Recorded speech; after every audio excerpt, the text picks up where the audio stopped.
Julian Frayuda, warga Kelurahan 8 Ulu, Kecamatan Seberang Ulu 1 Palembang, diamankan anggota Reskrim Polsek Seberang Ulu 1 Palembang karena kedapatan membawa senjata tajam jenis pedang saat mengikuti taburan di kawasan 9, 10 Ulu, Kecamatan SU1 Palembang.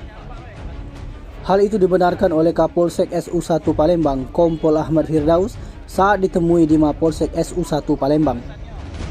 Menurut pengakuan pelaku, lanjut Firdaus, dirinya baru 1 kali mengikuti tawuran. Guna mempertanggungjawabkan perbuatannya, pelaku diterapkan pasal Undang-Undang Darurat. Sedangkan pelaku Julian mengatakan dirinya hanya ikut teman untuk tawuran. Dia mengaku baru pertama kali mengikuti tawuran tersebut. Itu pun diajak temannya dan berasal dari kelompok 8 Ulu tawuran dengan kelompok 12 Ulu. Ketika terjadi tawuran, diakui pria yang bekerja sebagai serang ketek ini, kelompok dari wilayah 8 Ulu hanya berjumlah 12 orang, sedangkan kelompok dari 12 Ulu berjumlah lebih banyak.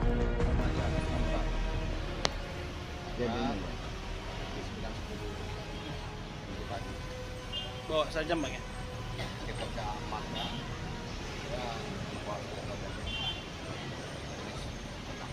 Yang pedang ini sudah dilukai uang. Sudah ada yang jadi korban Bang. Senjata tajamnya berada padanya itu kamera pengaman.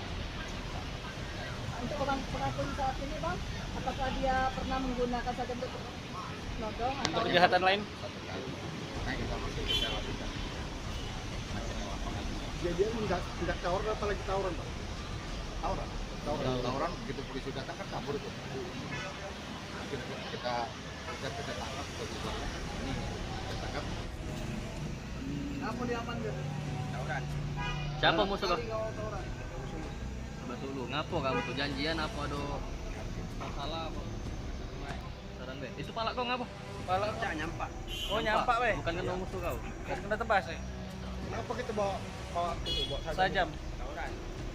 Kenapa Untuk kita apa? bawa? Untuk apa? Untuk apa? Alasannya Untuk ngamankan itu diri. kelompok mana gitu? Untuk menyelamatkan diri ya? Ya. Kenapa ada musuh kau? Apa dulu? Musuh kamu? 12 Ulu. Berapa banyak rombongan kamu? 12. 12 ekor. Rombongan dia berapa banyak? Banyak. Berapa Ada banyak? ribut dengan mereka. Tim Liputan Sumsel Update TV melaporkan.